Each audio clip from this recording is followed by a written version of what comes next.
Assalamualaikum warahmatullahi wabarakatuh. Saya Vira Tatika, semester 5 mata kuliah Manajemen Zifaf. Saya di sini akan menjelaskan tentang harta wajib zakat yang ada dalam Nas Al-Quran dan As-Sunnah. Yaitu, harta wajib zakat yang ada dalam Nas Al-Quran dan As-Sunnah. Kekayaan atau amwal merupakan bentuk jamak dari kata mal adalah segala sesuatu yang diinginkan sekali oleh para manusia untuk menyimpan dan memilikinya. Ibnu Asyur mengatakan, kekayaan pada mulanya berarti emas dan perak. Tetapi kemudian berubah pengertiannya menjadi segala barang yang disimpan dan dimiliki. Menurut ulama-ulama mazhab Hanafi, kekayaan adalah segala yang dapat dipunyai dan digunakan atau diambil manfaatnya, seperti tanah, binatang, barang-barang perlengkapan, dan uang.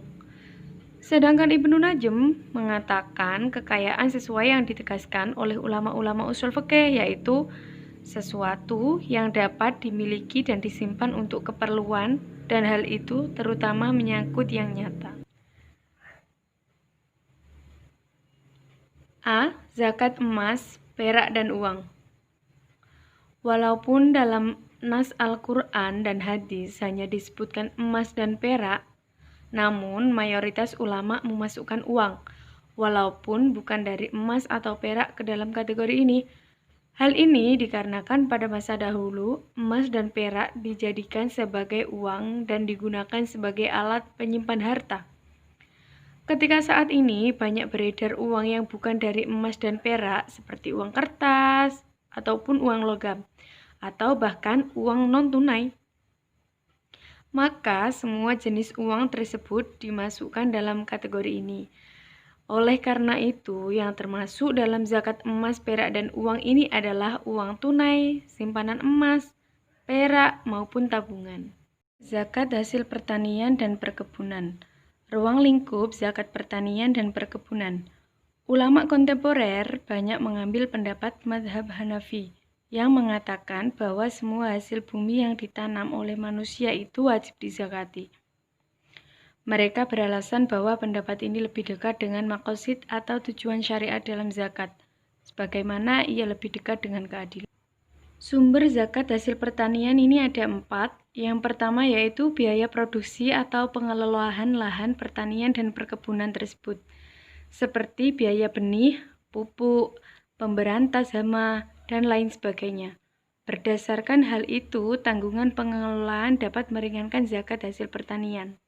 Yang kedua yaitu hasil pertanian dan perkebunan yang dikonsumsi sendiri untuk keperluan pokok kehidupan sehari-hari keluarga petani atau perkebun tersebut. Besarnya dapat ditentukan sendiri oleh calon muzaki mengikuti ketentuan kelayanan umum. Yang ketiga yaitu biaya sewa tanah. Para fuqaha berpendapat bahwa pembayaran sewa dan pajak tanah dapat mengurangi jumlah total dari hasil pertanian dan perkebunan. Hal ini menunjukkan bahwa setelah kita membayar pajak tanah tidak perlu lagi untuk membayar zakat.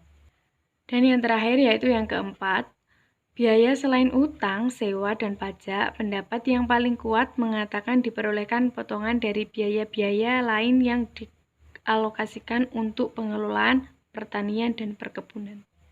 Untuk kadar zakat pertanian ini juga dibagi menjadi 3, yaitu yang pertama, apabila hasil pertanian tidak butuh biaya dan tenaga dalam pengairannya, misalnya lahannya sangat mudah air, tercakup aliran irigasi dari pemerintah yang gratis, atau sifat tanamannya tidak butuh banyak air. Seperti umumnya tanaman perkebunan, dalam kasus ini persentase zakatnya 10% atau 1/10 dari hasil pertanian. Yang kedua, adapun zakat yang irigasinya menggunakan alat dan tenaga serta membutuhkan biaya, maka presentasi zakatnya adalah 5% atau 1/20. Karena kewajiban petani atau tanggungan untuk biaya pengairannya dapat mempengaruhi tingkat nilai kekayaan dari aset yang berkembang. Yaitu yang terakhir, yang ketiga, sebagian ulama berijtihad apabila pengairan pada setengah periode lahan sangat mudah, cukup dengan hujan atau irigasi yang disediakan pemerintah. Namun, setengah periode lainnya melalui penyiraman atau penyedotan yang membutuhkan biaya dan tenaga ekstra. Maka, presentasi zakatnya adalah tengah-tengah, yaitu 75% dari hasil pertanian. C. Zakat binatang ternak, yaitu pemeliharaan hewan yang ditunjukkan untuk memenuhi kebutuhan-kebutuhan pokok atau alat produksi. Semisal memelihara kerbau yang dimanfaatkan untuk kepentingan membajak sawah, atau kuda yang dimanfaatkan sebagai alat transportasi atau penarikan delman.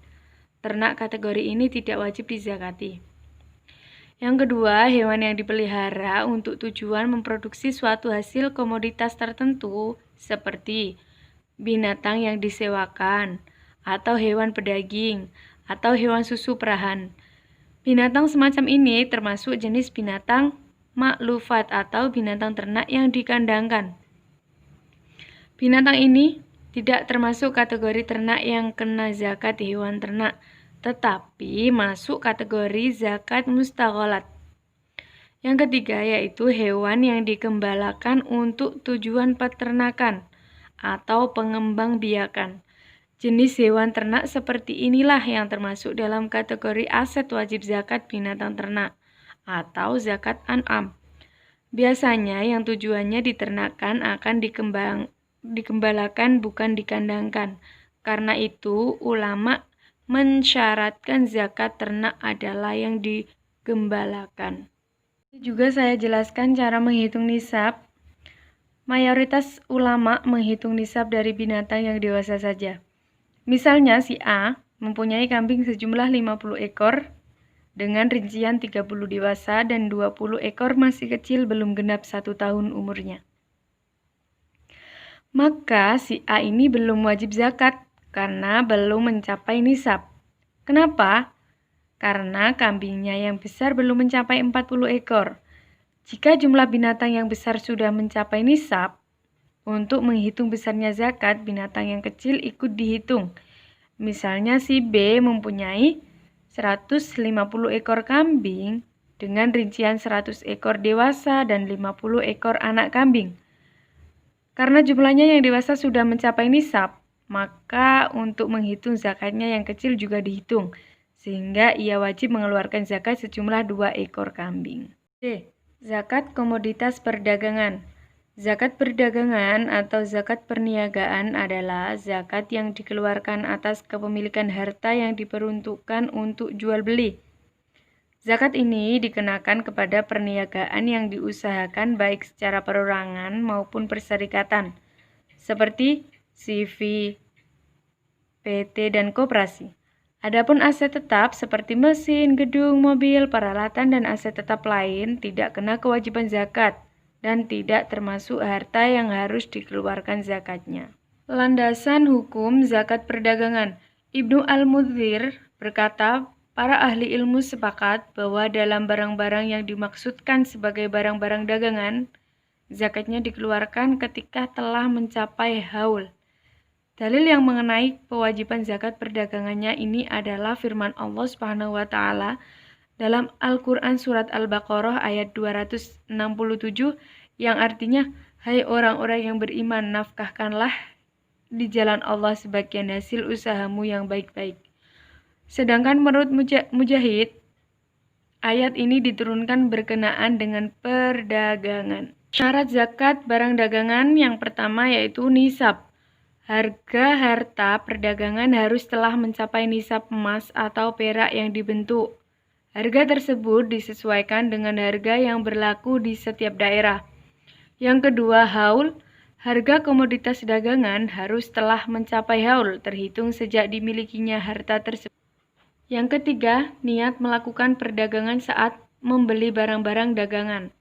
Yang keempat, barang dagangan dimiliki melalui pertukaran atau jumhur selain madhab Hanafi, mensyaratkan agar barang-barang dagangan dimiliki melalui pertukaran seperti jual beli atau sewa menyewa. Yang kelima yaitu harta dagangan tidak dimaksudkan sebagai kunyah atau yakni sengaja dimanfaatkan oleh diri sendiri dan tidak diperdagangkan.